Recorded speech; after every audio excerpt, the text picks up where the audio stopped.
परम सत्कारयोग गुरु प्यारी साध संगत जीओ, भारत के बहुत ही प्यारे देशवासीओ, अज आप जी दे नाल उस महान शख्सियत बारे गलबात करांगे जिन्हां ने अपना नाम पूरी दुनिया दे विच रोशन कर लिया, जिन्हां दा नाम एक वर्ल्ड रिकॉर्ड दे विच दर्ज होना चाहिदा सी, पर साडियां आपसी लड़ाइयां करके, साडे अंदरूनी जातिवाद के झगड़ियां करके, जां साडे अंदर जिहड़ा भेदभाव छूआछात का जहर घोलिया गया है, उहदे करके इस महान शख्स का नाम असी पूरी दुनिया दे विच जां वर्ल्ड रिकॉर्ड दे विच दर्ज नहीं करा सके, क्योंकि ये महान शख्सियत एक अछूत परिवार नाल, एक दलित परिवार नाल संबंध रखता है। कौन ने ये और क्यों होना चाहिए सी इन्हां दा नाम वर्ल्ड रिकॉर्ड दे विच दर्ज? आओ आपां इन्हां दे इतिहास बारे पढ़ीए। ये ने साडे बहुत ही सत्कारयोग दुनिया के पूरे विश्व के पहले पंजाबी के पहले प्रोफैसर ज्ञानी दित सिंह जी। आओ आपां इन्हां दे इतिहास नूं पढ़दे हां, इन्हां दे इतिहास नूं समझदे हां, जिन्हां दे इतिहास नूं हमेशा एक लुको के रखिया गया, लोकां नूं दस्सण दा यतन नहीं किया गया। आओ अज आपां उस महान योधे का इतिहास पढ़ीए, समझीए अते लोकां तक पहुँचाईए। सो विचारा आरंभ करन तो पहलां अपने सतगुरां अपने महापुरखों नूं कहिए नतमस्तक। आखो वाहिगुरू जी का खालसा, वाहिगुरू जी की फतेह। जय भीम, जय भारत, जय संविधान। जदों असीं प्रोफैसर ज्ञानी दित सिंह जी का इतिहास पढ़ते हैं तो सब तो पहलां इन्हां दा जो जिक्र आउंदा है वो यही आउंदा है कि आप जी एक बहुत गरीब परिवार नाल संबंध रखते सी ते अछूत जाति नाल संबंध रखते सन। आप जी का जन्म 21 अप्रैल 1850 नूं पिंड आनंदपुर कलौड़ पिता बाबा दीवान सिंह जी के गृह सत्कारयोग माता राम कौर जी की कुखों होया। आप जी का पहला नाम दिता राम रखा गया। आप जी नूं परिवार दे विच दिता जां दिता राम कह के पुकारिया जांदा सी, बुलाया जांदा सी। ये गल नोट करन वाली है कि जिहड़ा आप जी का बचपन है वो पढ़ाई तो बिना निकलिया, स्कूल नहीं गए, क्योंकि उस समय अछूतां लई, गरीब लोकां लई, दलित लोकां लई स्कूलों के दरवाजे बंद सन। भावें कि पूने विच महाराष्ट्र दे विच साडे बहुत ही सत्कारयोग महात्मा ज्योतिराव फूले साहब जी और उन्हां दी पत्नी बहुत ही सत्कारयोग माता सवित्री बाई फूले जी ने औरतों लिए स्कूल खोल दिता सी। अंग्रेज़ों ने तो ईसाई मिशनरी ने तो स्कूल खोल दिते सी, पर जिहड़े दलितां लई गरीबां लई स्कूल नहीं खोले जाते सन, इन्हां ते पढ़न ते पाबंदी लाई जाती सी। जिहड़े भी पढ़ते सन वो धक्के नाल पढ़ते सन, उन्हां दा विरोध किया जाता सी। कहण तो भाव यह है कि प्रोफैसर ज्ञानी दित सिंह जी, दिता राम जी एक बार भी स्कूले नहीं गए। तो फिर आप जी ने, आप जी के सत्कारयोग पिता जी एक डेरे नाल जुड़े हुए सन, जिसनूं गुलाब दास का डेरा कहा जाता सी। उत्थे जाके सेवा करते दिता राम जी, उत्थे जाके जदों समा मिलता तो उत्थे पढ़ाई करते। जिहड़ी पढ़ाई उन्होंने उत्थों सीखी वो पढ़ाई उन्होंने अगे जीवन में काम आई। भावें कि इत्थे उन्होंने सनातन धर्म के ग्रंथां नूं पढ़िया, गुरबाणी का अध्ययन किया, गुरबाणी नूं पढ़िया, समझिया, विचारिया, पर जिस तरह सतगुरां दी बाणी नूं समझना चाहिदा सी, जिस तरह बाणी दे अर्थां नूं, भावार्थां नूं समझना सी, उस तरह दिता राम जी अपने जीवन दे विच नहीं पढ़ सके उस समय अपने जवानी दे विच। फिर आप जी ने जदों ज्ञान हासिल किया, फिर मन दे विच इच्छा आई कि इन्ना ज्ञान हासिल कर लिया, क्यों ना मैं होर ज्ञान हासिल करां। फिर उन्होंने गुलाब दास दे डेरे तो बाद फिर उन्होंने आर्या समाज के लोगों नाल संपर्क किया। आर्या समाज के लोगों नाल जुड़ के आप जी ने आर्या समाज के लिए प्रचार भी किया और आर्या समाज के विच आप जी बहुत तकड़े प्रचारक बन गए। हर एक नाल विचार गोष्ठी करन लग गए, हर एक नाल लैक्चर विषय विचार ते गल्लां करन लग गए और आप जी का जिहड़ा नाम बहुत दूर दूर तक फैलण लग्या। एक बार दी ऐसी घटना वापरी, एक दिन ऐसा आया कि आप जी का मिलाप प्रोफैसर गुरमुख सिंह जी नाल होया। प्रोफैसर गुरमुख सिंह जी भी वो इतिहास के महान योधे ने, महान पात्र ने, जिन्हां दा इतिहास असीं विसार दिता। समा मिलिया आपां उन्हां दे इतिहास बारे भी गलबात करांगे।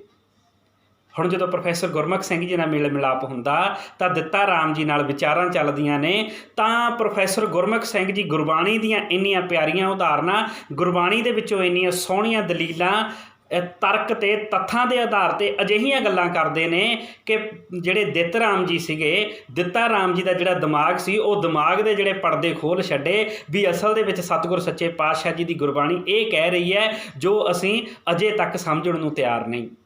ਦਿੱਤਾ ਰਾਮ ਜੀ ਤੇ ਐਸੀ ਛਾਪ ਛੱਡੀ ਗਿਆਨ ਦੀ ਕਿ ਦਿੱਤਾ ਰਾਮ ਜੀ ਨੇ ਫੈਸਲਾ ਕੀਤਾ ਕਿ ਮੈਂ ਆਪ ਜੀ ਦੀ ਸੰਗਤ ਕਰਾਂਗਾ, ਆਪ ਜੀ ਤੋਂ ਜੋ ਕੁਝ ਮਿਲਿਆ ਸਿੱਖਣ ਦਾ ਯਤਨ ਕਰਾਂਗਾ। ਫਿਰ ਦਿੱਤਾ ਰਾਮ ਜੀ ਨੇ ਅੰਮ੍ਰਿਤ ਛਕਿਆ, ਸਿੰਘ ਸਜੇ, ਬਾਣੀ ਪੜ੍ਹਨੀ ਸ਼ੁਰੂ ਕੀਤੀ। ਬਾਣੀ ਤਾਂ ਪਹਿਲਾਂ ਵੀ ਪੜ੍ਹਦੇ ਸੀ, ਕਹਿਣ ਤੋਂ ਭਾਵ ਹੈ ਫਿਰ ਬਾਣੀ ਅਰਥਾਂ ਸਮੇਤ ਪੜ੍ਹਨ ਲੱਗ ਗਏ, ਔਰ ਉਹ ਅਰਥਾਂ ਨੂੰ ਪੜ੍ਹਨ ਲੱਗ ਗਏ ਜਿਹੜੇ ਅਰਥ ਮਨ ਨੂੰ ਤਸੱਲੀ ਦਿੰਦੇ ਸਨ। ਉਹ ਅਰਥ ਪੜ੍ਹੇ ਜਿਹੜੇ ਦਿਮਾਗ ਦਾ ਕਵਾੜ ਖੋਲ੍ਹਦੇ ਸਨ, ਜਿਹੜੇ 10ਵਾਂ ਦੁਆਰ ਇੱਕਦਮ ਖੋਲ੍ਹ ਦਿੰਦੇ ਸਨ। ਉਹ ਸਤਿਗੁਰਾਂ ਦੀ ਬਾਣੀ ਨੂੰ ਪੜ੍ਹ ਕੇ ਪ੍ਰੋਫੈਸਰ ਗਿਆਨੀ ਦਿੱਤ ਸਿੰਘ ਜੀ ਜਦੋਂ ਅੰਮ੍ਰਿਤ ਛਕ ਲੈਂਦੇ ਨੇ, ਸਿੰਘ ਸਜਦੇ ਨੇ, ਫਿਰ ਉਹ ਗੁਰਮਤਿ ਦਾ ਪ੍ਰਚਾਰ ਕਰਨਾ ਸ਼ੁਰੂ ਕਰ ਦਿੰਦੇ ਨੇ। ਪਰਿਵਾਰ ਨੇ ਫਿਰ ਆਪ ਜੀ ਦਾ ਵਿਆਹ ਬੀਬੀ ਬਿਸ਼ਨ ਕੌਰ ਜੀ ਨਾਲ ਕੀਤਾ, ਔਰ ਬੀਬੀ ਬਿਸ਼ਨ ਕੌਰ ਜੀ ਪ੍ਰੋਫੈਸਰ ਗਿਆਨੀ ਦਿੱਤ ਸਿੰਘ ਜੀ ਦੇ ਘਰ ਬੇਟਾ ਬਲਦੇਵ ਸਿੰਘ, ਬੇਟੀ ਵਿਦਿਆਵੰਤੀ ਕੌਰ ਜੀ ਨੇ ਜਨਮ ਲਿਆ। ਇਸ ਤਰ੍ਹਾਂ ਆਪਣਾ ਗ੍ਰਸਥ ਜੀਵਨ ਤੋਰਿਆ। ਜਦੋਂ ਦਾ ਮਿਲਾਪ ਆਪ ਜੀ ਦਾ ਪ੍ਰੋਫੈਸਰ ਗੁਰਮੁਖ ਸਿੰਘ ਜੀ ਨਾਲ ਹੋਇਆ ਤਾਂ ਆਪ ਜੀ ਨੇ ਸਿੱਖ ਧਰਮ ਦੇ ਲਈ ਬਹੁਤ ਵੱਡਾ ਪ੍ਰਚਾਰ ਕਰਨਾ ਸ਼ੁਰੂ ਕਰ ਦਿੱਤਾ। ਅਤੇ ਹੈਰਾਨੀ ਵਾਲੀ ਗੱਲ ਉਦੋਂ ਇਹਨਾਂ ਦੇ ਸਾਹਮਣੇ ਆਈ ਜਦੋਂ ਬਾਹਰਲੇ ਦੇਸ਼ਾਂ ਦੇ ਅਖਬਾਰਾਂ ਦੇ ਵਿੱਚ, ਬਾਹਰਲੇ ਮੁਲਕਾਂ ਦੇ ਅਖਬਾਰਾਂ ਦੇ ਵਿੱਚ ਖਬਰਾਂ ਛਪਣੀਆਂ ਸ਼ੁਰੂ ਹੋਈਆਂ ਕਿ ਜਿਹੜੇ ਸਿੱਖ ਨੇ, ਸਿੱਖਾਂ ਦੀ ਜਿਹੜੀ ਗਿਣਤੀ ਹੈ ਬਹੁਤ ਲਗਾਤਾਰ ਘਟ ਰਹੀ ਹੈ। ਆਉਣ ਵਾਲੇ ਸਮੇਂ ਦੇ ਵਿੱਚ ਤੁਹਾਨੂੰ ਜਿਹੜੇ ਸਿੱਖ ਨੇ, ਸਿੱਖਾਂ ਦੀਆਂ ਤਸਵੀਰਾਂ, ਸਿੱਖਾਂ ਦੀਆਂ ਮੂਰਤੀਆਂ ਤੁਹਾਨੂੰ ਮਿਊਜ਼ੀਅਮ ਦੇ ਵਿੱਚ ਜਾਂ ਵਿਰਾਸਤ ਘਰਾਂ ਦੇ ਵਿੱਚ ਮਿਲਿਆ ਕਰਨਗੀਆਂ, ਕਿਉਂਕਿ ਆਉਣ ਵਾਲੇ ਸਮੇਂ ਦੇ ਵਿੱਚ ਸਿੱਖ ਜਿਵੇਂ ਜਿਵੇਂ ਘਟਦੇ ਜਾ ਰਹੇ ਨੇ, ਸਿੱਖਾਂ ਨੇ ਇੱਕ ਦਿਨ ਖਤਮ ਹੋ ਜਾਣਾ। ਜਦੋਂ ਇਹਨਾਂ ਯੋਧਿਆਂ ਨੇ ਖਬਰਾਂ ਪੜ੍ਹੀਆਂ ਤਾਂ ਹੈਰਾਨ ਹੋ ਗਏ ਵੀ ਸਿੱਖਾਂ ਦੀ ਗਿਣਤੀ ਅੱਜ ਦੇ ਸਮੇਂ ਦੇ ਵਿੱਚ 18,29,425 ਰਹਿ ਗਈ। ਇਹ ਕਿਵੇਂ ਹੋ ਸਕਦਾ? ਨੋਟ ਕਰਨ ਵਾਲੀ ਗੱਲ ਹੈ, ਜਦੋਂ ਮਹਾਰਾਜਾ ਰਣਜੀਤ ਸਿੰਘ ਜੀ, ਸ਼ੇਰੇ ਪੰਜਾਬ ਮਹਾਰਾਜਾ ਰਣਜੀਤ ਸਿੰਘ ਜੀ ਦੀ ਮੌਤ ਤੋਂ ਬਾਅਦ ਸਿੱਖਾਂ ਦੀ ਗਿਣਤੀ 1.5 ਕਰੋੜ ਦੇ ਲਗਭਗ ਸੀ। ਅਤੇ 1.5 ਕਰੋੜ ਗਿਣਤੀ ਹੋਣ ਦੇ ਲਗਭਗ ਜਦੋਂ ਪ੍ਰੋਫੈਸਰ ਗਿਆਨੀ ਦਿੱਤ ਸਿੰਘ ਜੀ, ਪ੍ਰੋਫੈਸਰ ਗੁਰਮੁਖ ਸਿੰਘ ਜੀ ਦੇ ਸਮੇਂ ਜਦੋਂ ਉਹਨਾਂ ਕੋਲ ਇਹ ਗੱਲ ਪਹੁੰਚੀ ਅਤੇ ਹੁਣ ਤਾਂ 18 ਲੱਖ ਦੇ ਲਗਭਗ ਗਿਣਤੀ ਰਹਿ ਗਈ ਹੈ ਅਤੇ ਹੁਣ ਪ੍ਰਚਾਰ ਕਰਨ ਦੀ ਜ਼ਰੂਰਤ ਹੈ। ਸਵਾਲ ਇਹ ਬਣਦਾ ਵੀ ਉਸ ਸਮੇਂ ਜਿਹੜੇ ਸਿੱਖ ਸੀ 1.5 ਕਰੋੜ ਤੋਂ ਕਿੱਥੇ ਚਲੇ ਗਏ? ਉਸ ਵੇਲੇ ਆਰੀਆ ਸਮਾਜ ਦਾ ਪੰਜਾਬ ਉੱਤੇ ਬਹੁਤ ਤਕੜਾ ਪ੍ਰਭਾਵ ਪੈ ਚੁੱਕਿਆ ਸੀ। ਇਹਨਾਂ ਦੇ ਸਵਾਮੀ ਸਾਧੂ ਦਇਆਨੰਦ ਜੀ ਜਿਹੜੇ ਆਰੀਆ ਸਮਾਜ ਦਾ, ਸਨਾਤਨ ਧਰਮ ਦਾ ਪ੍ਰਚਾਰ ਕਰ ਰਹੇ ਸਨ, ਉਹਨਾਂ ਦੇ ਆਖੇ ਲੱਗ ਕੇ ਲੋਕ ਜਿਹੜੇ ਸੀ ਸਿੱਖ ਧਰਮ ਦੇ ਵਿੱਚੋਂ ਆਰੀਆ ਸਮਾਜ ਵਿੱਚ ਚਲੇ ਗਏ ਅਤੇ ਗਿਣਤੀ ਘਟਦੀ ਘਟਦੀ 18 ਲੱਖ ਰਹਿ ਗਈ ਸੀ। ਅਤੇ ਜਦੋਂ ਪ੍ਰੋਫੈਸਰ ਗਿਆਨੀ ਗੁਰਮੁਖ ਸਿੰਘ ਜੀ, ਪ੍ਰੋਫੈਸਰ ਗਿਆਨੀ ਦਿੱਤ ਸਿੰਘ ਜੀ ਨੇ ਇਹ ਵੇਖਿਆ ਤਾਂ ਆਪ ਜੀ ਨੇ ਪੱਤਰਕਾਰੀ ਕਰਦਿਆਂ ਹੋਇਆ ਆਪ ਜੀ ਨੇ ਅਖਬਾਰ ਛਪਾਏ, ਅਖਬਾਰ ਚਲਾਏ, ਆਪ ਜੀ ਨੇ ਮੈਗਜ਼ੀਨ ਛਪਵਾ ਕੇ ਵੰਡੇ, ਆਪ ਜੀ ਨੇ ਲੋਕਾਂ ਤੱਕ ਉਹ ਚਿੱਠੀਆਂ, ਉਹ ਪੱਤਰ ਪਹੁੰਚਾਏ ਜਿਹਦੇ ਵਿੱਚ ਗੁਰੂ ਗ੍ਰੰਥ ਸਾਹਿਬ ਮਹਾਰਾਜ ਜੀ ਦੀ ਬਾਣੀ ਦਾ ਸੰਦੇਸ਼ ਲੋਕਾਂ ਤੱਕ ਪਹੁੰਚਦਾ ਸੀ। ਪ੍ਰੋਫੈਸਰ ਗਿਆਨੀ ਦਿੱਤ ਸਿੰਘ ਜੀ ਪੰਜਾਬੀ ਪੱਤਰਕਾਰੀ ਦੇ ਪਿਤਾਮਾ ਨੇ, ਜੋ 1886 ਤੋਂ ਲੈ ਕੇ 6 ਸਤੰਬਰ 1900 ਤੱਕ ਖਾਲਸਾ ਅਖਬਾਰ ਲਾਹੌਰ ਦੇ ਵਿਖੇ ਆਪ ਸੰਪਾਦਕ ਰਹੇ ਅਤੇ ਇਹ ਅਖਬਾਰ ਨੂੰ ਚਲਾਇਆ। ਕਹਿਣ ਦਾ ਮਤਲਬ ਇਹ ਆ ਵੀ ਆਰੀਆ ਸਮਾਜ ਦੇ ਵਿੱਚ ਜਿਹੜੇ ਆਪਣੇ ਸਿੱਖ ਧਰਮ ਦੇ ਵਿੱਚੋਂ ਟੁੱਟ ਕੇ ਲੋਕ ਗਏ ਸੀ, ਉਹ ਜਾਗਣਾ ਸ਼ੁਰੂ ਹੋਏ। ਉਹ ਲੋਕਾਂ ਨੇ ਵਾਪਸੀ ਕੀਤੀ ਸਿੱਖ ਧਰਮ ਦੇ ਵਿੱਚ। ਗੁਰੂ ਗ੍ਰੰਥ ਸਾਹਿਬ ਮਹਾਰਾਜ ਜੀ ਦੀ ਬਾਣੀ ਨੂੰ ਅਰਥਾਂ ਸਮੇਤ ਸਮਝਾਉਣਾ ਅਤੇ ਪੜ੍ਹਨਾ ਜਦੋਂ ਲੋਕਾਂ ਨੂੰ ਦੱਸਿਆ ਤਾਂ ਲੋਕਾਂ ਨੇ ਐਟੋਮੈਟਿਕ ਹੀ ਸਿੱਖ ਧਰਮ ਦੇ ਵਿੱਚ ਵਾਪਸੀ ਕਰ ਲਈ ਸੀ, ਕਿਉਂਕਿ ਆਪ ਜੀ ਵਿਸ਼ਵ ਦੇ ਪੰਜਾਬੀ ਦੇ ਪਹਿਲੇ ਪ੍ਰੋਫੈਸਰ ਔਰ ਵਿਸ਼ਵ ਦੇ ਵਿੱਚ ਸਭ ਤੋਂ ਪਹਿਲਾਂ ਗਿਆਨੀ ਕਰਨ ਵਾਲੇ ਆਪ ਜੀ ਹਨ। ਤਾਂ ਹੀ ਮੈਂ ਬੇਨਤੀ ਕੀਤੀ ਸੀ ਕਿ ਉਹਨਾਂ ਦਾ ਨਾਮ, ਪ੍ਰੋਫੈਸਰ ਗਿਆਨੀ ਦਿੱਤ ਸਿੰਘ ਜੀ ਦਾ ਨਾਮ ਵਰਲਡ ਰਿਕਾਰਡ ਦੇ ਵਿੱਚ ਦਰਜ ਹੋਣਾ ਚਾਹੀਦਾ। ਆਪ ਜੀ ਨੇ ਆਪਣੇ 51 ਸਾਲਾਂ ਦੇ ਵਿੱਚ 72 ਕਿਤਾਬਾਂ ਲਿਖੀਆਂ ਜੋ ਲੋਕਾਂ ਦੇ ਵਿੱਚ ਪ੍ਰਚਾਰ ਕੀਤਾ ਗਿਆ, ਲੋਕਾਂ ਨੂੰ ਦੱਸੀਆਂ ਗਈਆਂ। ਅਤੇ ਆਪ ਜੀ ਨੇ ਜਿਹੜਾ ਸੰਘਰਸ਼ ਕੀਤਾ ਉਹ ਅੱਗੇ ਜਾ ਕੇ ਸਾਨੂੰ ਇੱਕ ਬਹੁਤ ਹੀ ਸਾਡੇ ਲਈ ਇੱਕ ਛਾਪ ਛੱਡਦਾ ਹੈ ਕਿ ਸਾਨੂੰ ਵੀ ਉਹਨਾਂ ਵਰਗਾ ਜੀਵਨ ਬਣਾਉਣਾ ਚਾਹੀਦਾ ਹੈ। ਜਦੋਂ ਇਹ ਗੱਲ ਪਤਾ ਲੱਗੀ ਸਾਧੂ ਦਿਆਨੰਦ ਸਰਸਵਤੀ ਜੀ ਨੂੰ, ਬਈ ਦਿਆਨੰਦ ਨੇ ਆਖਿਆ ਵੀ ਜਿਹੜੇ ਇਹ ਆਰੀਆ ਧਰਮ ਦੇ ਨਾਲ ਸਿੱਖ ਜੁੜੇ ਸੀ ਇਹ ਫੇਰ ਤੋਂ ਸਿੱਖ ਬਣ ਰਹੇ ਨੇ, ਤਾਂ ਉਹਨਾਂ ਨੇ ਆਖਿਆ ਸੀ ਜੇਕਰ ਕੋਈ ਸਿੱਖ ਧਰਮ ਦੇ ਵਿੱਚ ਹੈ ਮੇਰੇ ਨਾਲ ਉਹ ਆ ਕੇ ਬਹਿਸ ਕਰੇ, ਵਿਚਾਰ ਕਰੇ। ਤਾਂ ਉੱਥੇ ਫਿਰ ਗਿਆਨੀ ਦਿੱਤ ਸਿੰਘ ਜੀ ਨੇ ਜੋ ਉਹਨਾਂ ਨੇ ਚੈਲੰਜ ਕੀਤਾ ਸੀ, ਤਾਂ ਉਸ ਨੂੰ ਪ੍ਰੋਫੈਸਰ ਸਾਹਿਬ ਜੀ ਨੇ, ਗਿਆਨੀ ਦਿੱਤ ਸਿੰਘ ਜੀ ਨੇ ਸਵੀਕਾਰਿਆ ਅਤੇ ਉਹਨਾਂ ਨਾਲ 3 ਵਾਰ ਗੋਸ਼ਟੀ ਕੀਤੀ, 3 ਵਾਰ ਵਿਚਾਰ ਕੀਤੀ। ਉਹਨਾਂ ਦੀ ਕਿਤਾਬ ਹੈ ਪ੍ਰੋਫੈਸਰ ਗਿਆਨੀ ਦਿੱਤ ਸਿੰਘ ਜੀ ਦਾ ਸਾਧੂ ਦਇਆਨੰਦ ਜੀ ਸਰਸਵਤੀ ਨਾਲ ਸੰਵਾਦ, ਉਹ ਕਿਤਾਬ ਪੜ੍ਹ ਸਕਦੇ ਹੋ। 3 ਵਾਰ ਵਿਚਾਰ ਗੋਸ਼ਟੀ ਕੀਤੀ ਅਤੇ 3 ਵਾਰ ਹੀ ਉਸ ਨੂੰ ਹਰਾ ਕੇ ਭੇਜਿਆ ਅਤੇ ਮੁੜ ਕੇ ਉਹਨੇ ਪੰਜਾਬ ਵੱਲ ਮੂੰਹ ਨਹੀਂ ਕੀਤਾ। ਪ੍ਰੋਫੈਸਰ ਗੁਰਮੁਖ ਸਿੰਘ ਜੀ, ਪ੍ਰੋਫੈਸਰ ਗਿਆਨੀ ਦਿੱਤ ਸਿੰਘ ਜੀ, ਭਾਈ ਕਾਨ੍ਹ ਸਿੰਘ ਨਾਭਾ, ਇਹ ਜਦੋਂ 3 ਯੋਧੇ ਇਕੱਠੇ ਹੋਏ ਇਹਨਾਂ ਨੇ ਬਹੁਤ ਵੱਡਾ ਪ੍ਰਚਾਰ ਕੀਤਾ। ਗਿਣਤੀ ਜਿਹੜੀ 18 ਲੱਖ ਤੋਂ ਸੀ ਉਹ ਕਰੋੜਾਂ ਦੇ ਵਿੱਚ ਗਿਣਤੀ ਸਿੱਖਾਂ ਦੀ ਹੋਣੀ ਸ਼ੁਰੂ ਹੋ ਗਈ, ਕਿਉਂਕਿ ਪ੍ਰੋਫੈਸਰ ਗਿਆਨੀ ਦਿੱਤ ਸਿੰਘ ਜੀ ਬ੍ਰਿਜ ਭਾਸ਼ਾ, ਅਰਬੀ ਭਾਸ਼ਾ, ਉਰਦੂ ਭਾਸ਼ਾ, ਹਿੰਦੀ ਭਾਸ਼ਾ, ਅੰਗਰੇਜ਼ੀ ਭਾਸ਼ਾ ਦੇ ਗਿਆਤੇ ਸਨ। ਆਪ ਜੀ ਪੰਜਾਬੀ ਦੇ ਤਾਂ ਪਹਿਲਾਂ ਹੀ ਪ੍ਰੋਫੈਸਰ ਨੇ, ਪਹਿਲਾਂ ਹੀ ਵਿਦਵਾਨ ਨੇ, ਪੰਜਾਬੀ ਦੇ ਵਿੱਚ ਬਹੁਤ ਮਾਹਰ ਸਨ। ਲੋਕਾਂ ਨੂੰ ਐਸਾ ਪ੍ਰਚਾਰ ਕੀਤਾ, ਫੋਕੇ ਵਹਿਮਾਂ ਭਰਮਾਂ ਦੇ ਵਿੱਚੋਂ ਕੱਢਿਆ, ਪਖੰਡਾਂ ਦੇ ਵਿੱਚੋਂ ਕੱਢਿਆ, ਐਸੇ ਰੀਤੀ ਰਿਵਾਜਾਂ ਨਾਲੋਂ ਤੋੜਿਆ ਜਿਹੜੇ ਲੋਕ ਆਪਣੇ ਪੂਰਵਜਾਂ ਦਾ ਚਲਾਈ ਫਿਰਦੇ ਸਨ।